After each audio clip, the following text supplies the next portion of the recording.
Blinded by awe. Bishop! That's... what on earth? Run, Bishop! Everyone! I'll kill you! Got the... Oh! Ooh! Sorry. What? Let's go! No! I have to fight! Everybody's dead. And like I said, with my one little funny thing, everyone's gone, and Mai's been walking through some weird-ass dream hallucination. Another scene change. Wait, where is this? It's a bed. If you're listening, my name is Arata Mizunashi. If you're searching for what it all means, go to the church. I beg of you.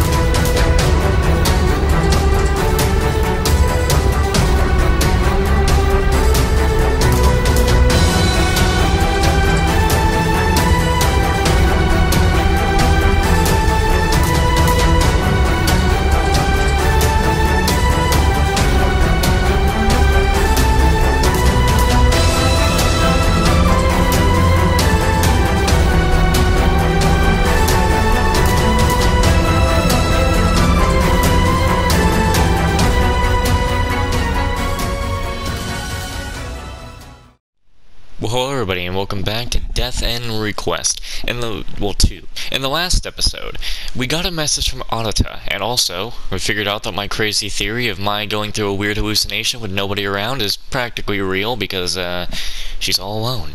Probably just sent here by that Juliet woman, was it? Juliet and her people just sent here for nothing? Yeah, sent here so she could lose her mind. In this moment, I was alone.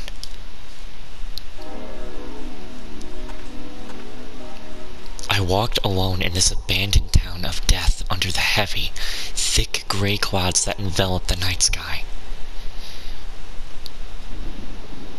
I reached the front of the church, imposing even when deserted, the stained glass reaching up even to the third floor. What did he mean by what it all means? Well, Artis is about to tell you all about them whys, all about the truth. After leaving those profound words, the laptop's video quickly ended, and I could no longer replay it. I opened the heavy doors and stepped inside. There was no one inside the dark chapel. I walked further inside by relying on the slight moonlight shining through the windows, and walked up the steps that spanned the whole floor, opening the door at the end. I reached the auditorium on the third floor. You notice that there's a lot of flowers now sitting here? Have they always been there? The room was covered in the stained glass that was visible from outside. In the middle of this, there was a human shape. Bishop! I sprinted to her in panic, but the bishop stood beside someone cloaked in black robes. A person beside her. Who is that? I could only faintly see their silhouettes in the dark room from the moonlight, but their upper bodies were in shadow and hard to see. Bishop, you made it out. This town, everyone is dead. Dead? Yes. Bishop. Much. Oh no. Not that. Not that. The clap. You... They always have that. They always have that clap. Good job. You figured it out. You made it this far. As I became suspicious, the black-clothed person next to the bishop began clapping, their hands together. It's as you say. This abandoned town is a ruin where the souls of the dead wander. Yo, Juliet, that you?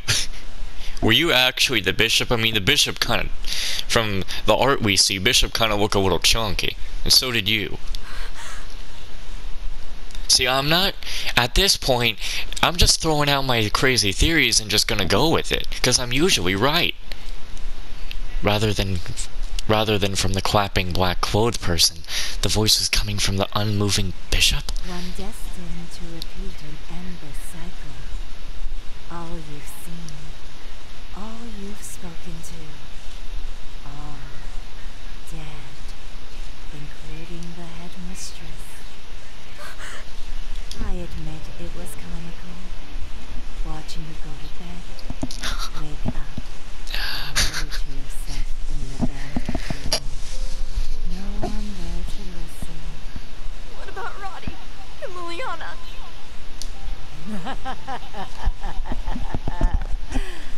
They've been dead for a long time. So, I'm just gonna quickly say, with Arata's death ends, we knew he did the restart. But for Mai, is it that when she dies, she basically wakes up in bed to repeat the day, not even knowing what happened? Just repeating the day. Or going back to that point before she made that bad choice, and just repeating it with zero knowledge of the death end. Is that how Mai restarts things? That could be how she restarts it. If she dies, she goes back to a point before she made a certain choice. Unlike Arata, where he himself would restart it, but Mai, as far as I know, has zero control over the restart. You're lying! It can't be! You've been here alone this whole time. From the beginning. All alone. None of your friends were real. You're lying! The black-clothed person roughly removed the face cloth that was attached to the bishop's hat. What was revealed was the mummified face of a woman. The bishop is dead too? What, are we gonna find everyone in like a statue just dead? Like the bishop here? Because that would be even creepier. You just see everyone just like a statue. They're dead, but you can see them standing. Tears fell down my cheeks involuntarily. Who are you? I always knew you were clever. What do you know? Who are you? The black-clothed person removed their hood. Oh shit. Whoo! So strong. You did what you had to. You're allowed to be happy. Hoo-hoo! Oh boy. You can't pull the wool over my eyes. I know of all this setup. Today, I would like to introduce 3 of our new friends. It's been a while, Mai. Have you been? It's you! That woman's got crazy in her eyes. I take it things are well, Mai. She's got crazy in her eyes if I've ever seen it. It was the social worker who brought me here, Juliet. Her eyes widened, and she bared her teeth with an erratic grin.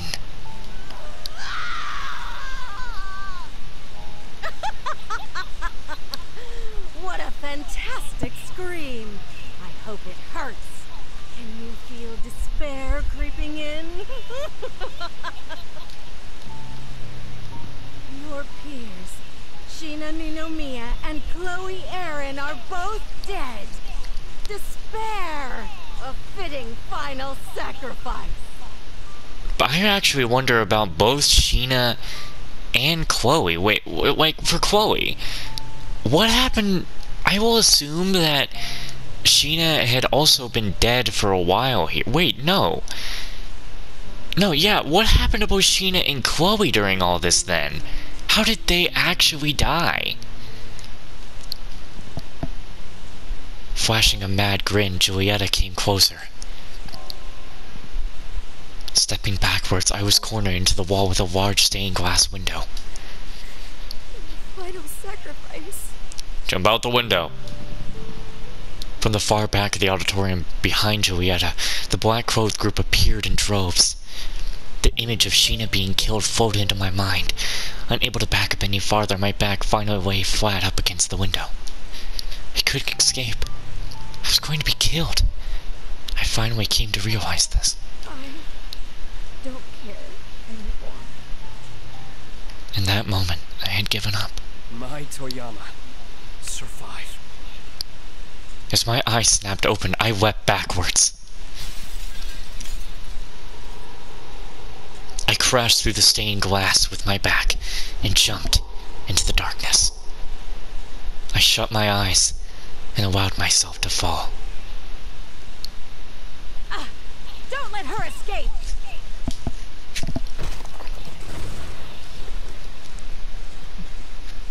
Watch her fall into that shed. You know that shed that can't be opened? She's in there now.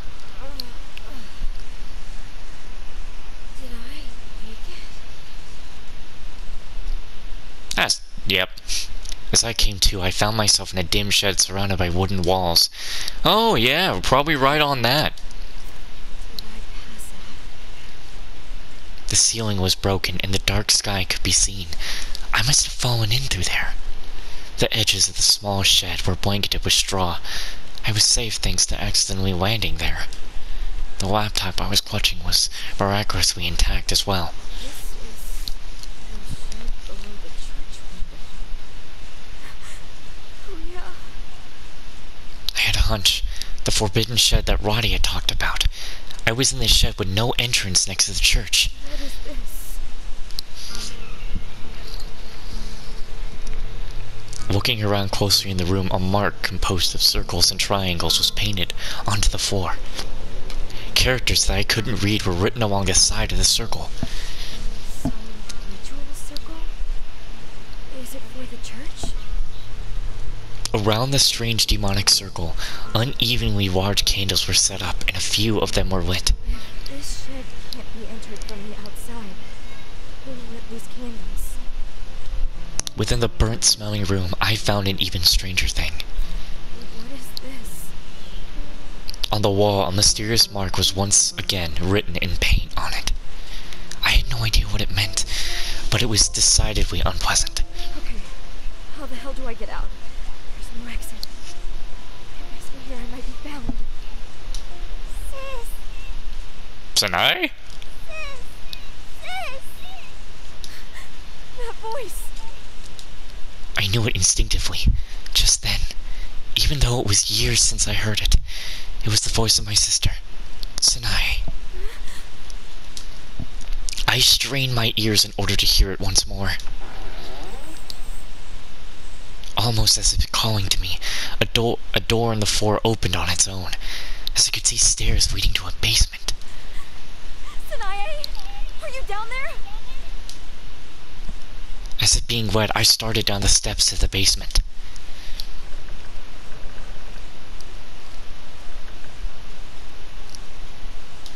I slowly fumbled my way, step by step, down the dark stairs. It felt as if it was leading to the depths of hell, and a spine-chilling shrivel enveloped me.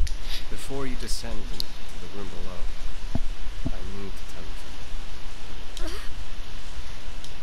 From the laptop I still had on, despite closing the lid, I could hear another message from Arata Mizunashi.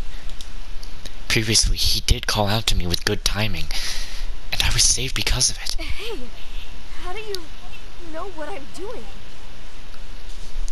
The man's smart. Just so you're not confused, this is a pre-recorded video message.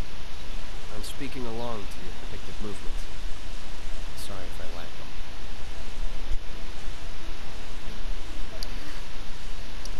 The man's probably, like I said, he's gone through this already. He's seen all this, and now because he died. Possibly he needed to die so Mai could do something and reset to a better timeline. Arata Mizunashi, just how much of the future have you predicted? Scary.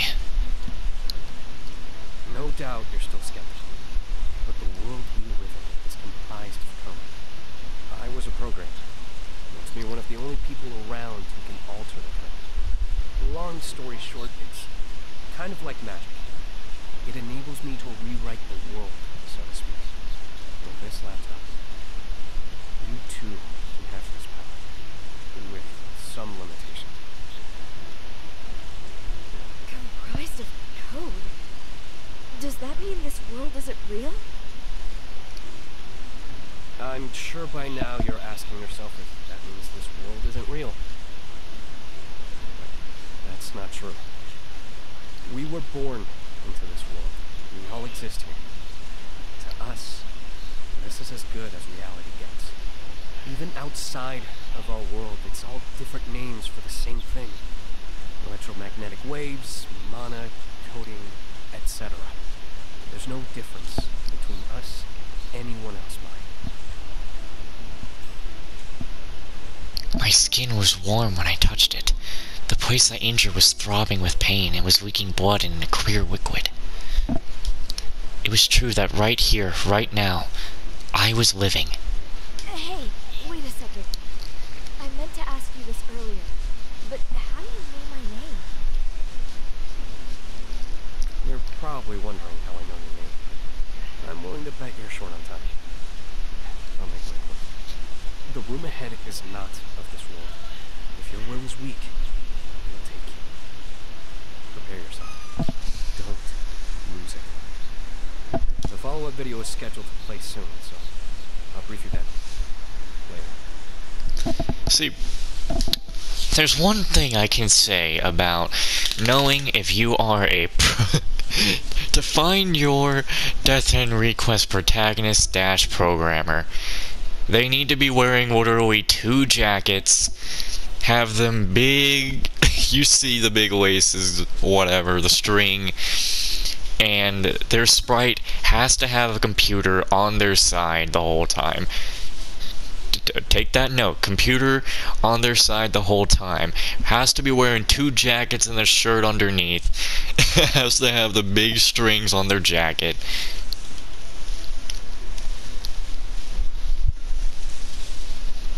Where's the... Oh, after saying only that, the video replay ended. What? What the hell? Iris, what's the schedule? When does the next video play? How many minutes from now?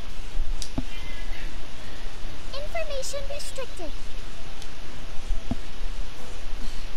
What the hell, Arata Mizunashi? So melodramatic. In that moment below me, a red door appeared from nowhere. At the same time, I heard an unlocking sound, and the red door opened its mouth. Guess I don't have a choice.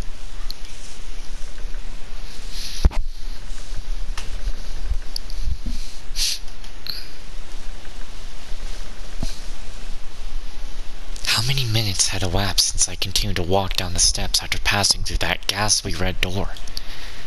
In this place with no candles or anything on the walls, I could only rely on the light from my smartphone for my footing. Even when I turned the light to my surroundings, nothing reflected back in this narrow staircase. Whoa!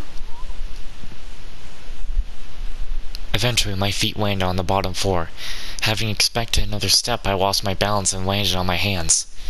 The light of my smartphone on the floor illuminated within the darkness the shoes of someone standing in front of me. Who's there? I raised my smartphone's light to eye level, and there was... Oh!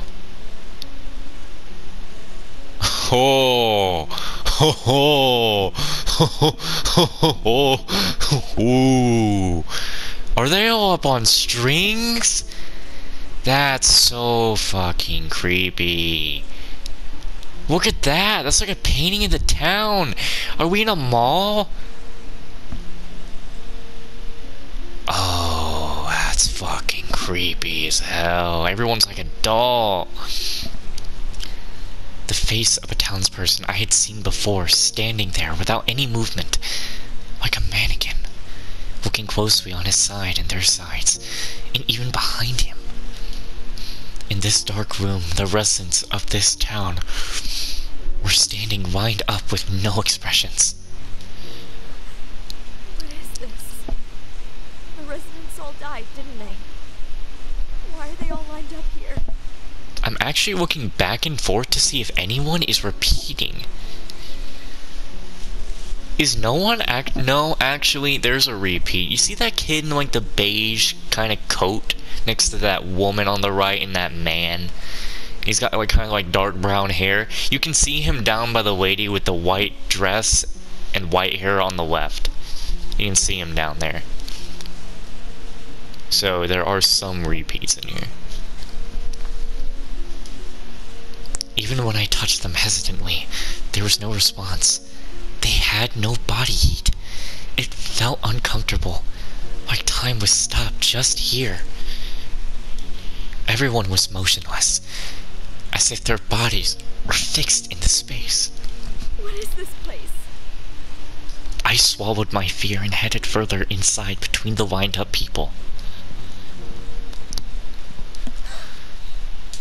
In the very back of the room, there was a wall that looked like a wooden cottage. There was the headmistress Midra and Roddy. Roddy!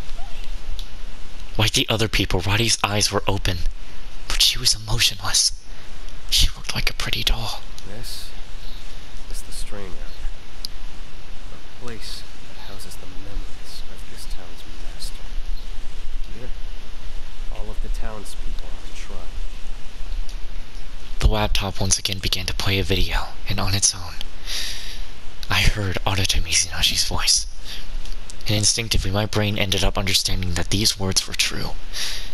Enshrined corpses. Yes, they were dead. This girl was dead from 30 years ago. Roddy, please, answer me. Smile, tell a joke. I promise not to be upset. Tears started falling. God damn it, hold me. The sobs that were welling up from deep within my heart, I forcibly swallowed. I then glared at the headmistress nearby. She was mannequin-like as expected, but it was her figure from before turning into a shadow matter. I hesitantly tried touching her body. It was the headmistress' room. The calendar year was A980, 980, September 1st. It was 8 years before the headmistress's carnival suicide incident. As the headmistress Midra worked within her room, the head maid Shizu flew in. Headmistress! Lady Roddy is... I can't believe it. She was hit by a car in town. She tried to save her friend Maria. Now hold on. What I'm gonna now guess is that Midra had a deal with the devil. She pulled a whole cold steel and made a deal with the world's biggest devil, and she's really a good person, and she just was like, I don't care what happens to me or anyone else, just save my daughter. And look at what happened. No, take me there at once.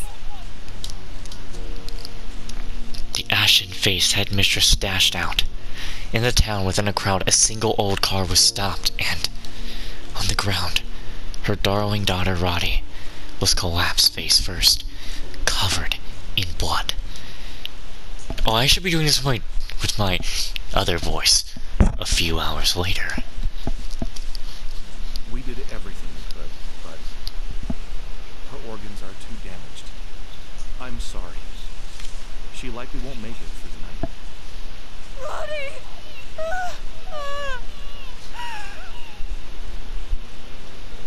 The headmistress fell, prostrate on the desk. Bleh.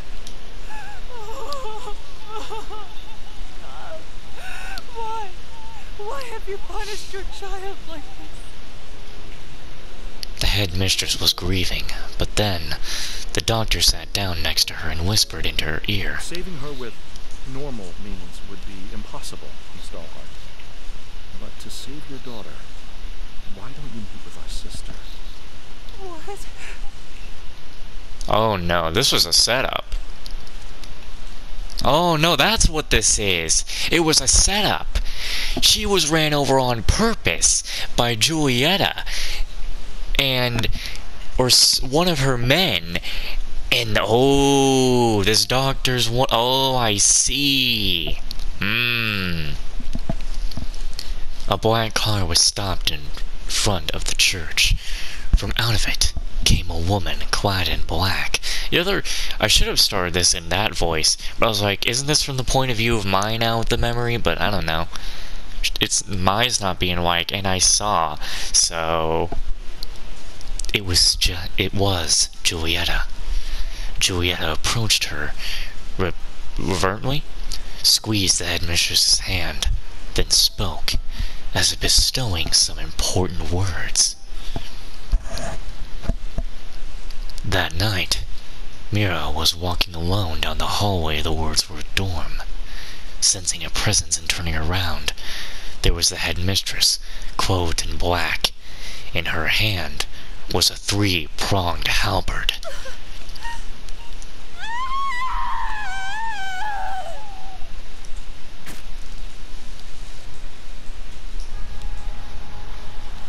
The scene changed. A room that looked like a queen's bedroom. Mira's body and the dying Roddy were laid next to each other. As the Grand Sister Julieta turned around from the altar, which she was praying at, Roddy suddenly exhaled and began breathing. Roddy! The headmistress held her daughter and cried. Julieta then whispered into her ear. To be freed of the contract, you must offer 666 deaths. They must be children, otherwise Roddy's soul will leave her, and she will die. Of course it has to be 666 deaths. I can't do this anymore. Consider them offerings to God, a noble sacrifice. Relinquish your hesitation. So the game's gonna pull a Osborne on me like in Cold Steel, where I hated the bastard through 3 whole games, and by halfway in the 4th I'm like, God damn it, this man was just under control.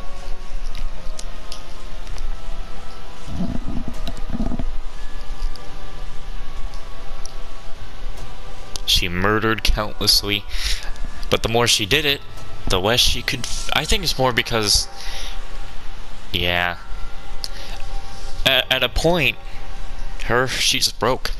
The headmistress, her tears refusing to stop, continued to be bathed in blood, and her mind slowly started to break.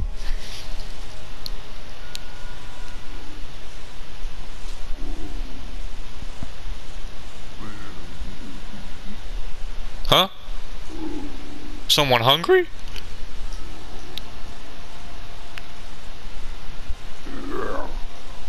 The headmistress continued to prepare her offerings for her daughter's sake. The fateful day, year A 989, February 16th had arrived. It's Carnival! You're the best mom in the world! I love you! She left the room, the innocent daughter, who knew nothing.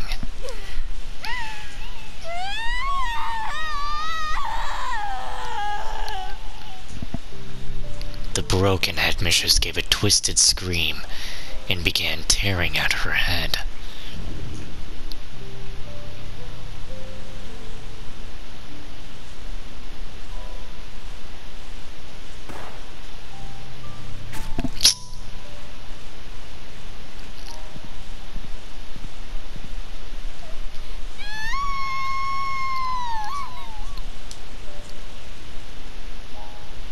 Roddy dashed out from behind the headmistress's corpse. The black-clothed people appeared. Julieta, standing in the middle, laughed with wide-open eyes. This year was especially fruitful. A bounty of 22 lives. She has talent. I've placed a curse on this town. Soon, poisonous gas will leak from a nearby town, rendering it uninhabitable. And of course, I will trap the souls of its citizens here forever. Thus, They are doomed to repeat the cycle, surrendering 22 souls every year until soon we reach 666. You should have just did 666. Elstrain Marbus, Elstrain Marbus, reveal yourself to us.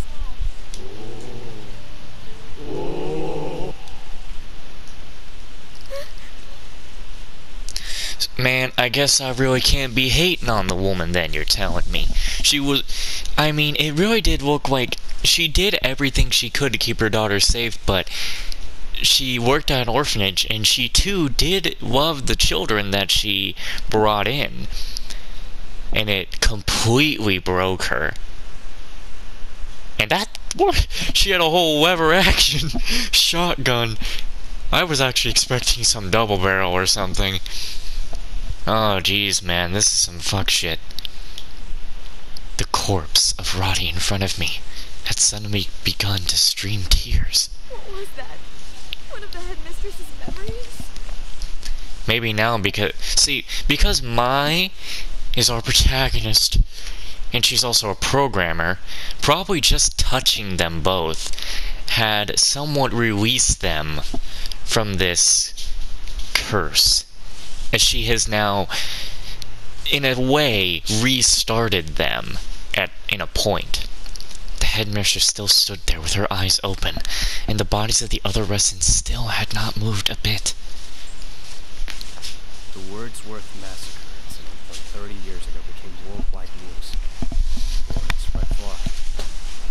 The one and only survivor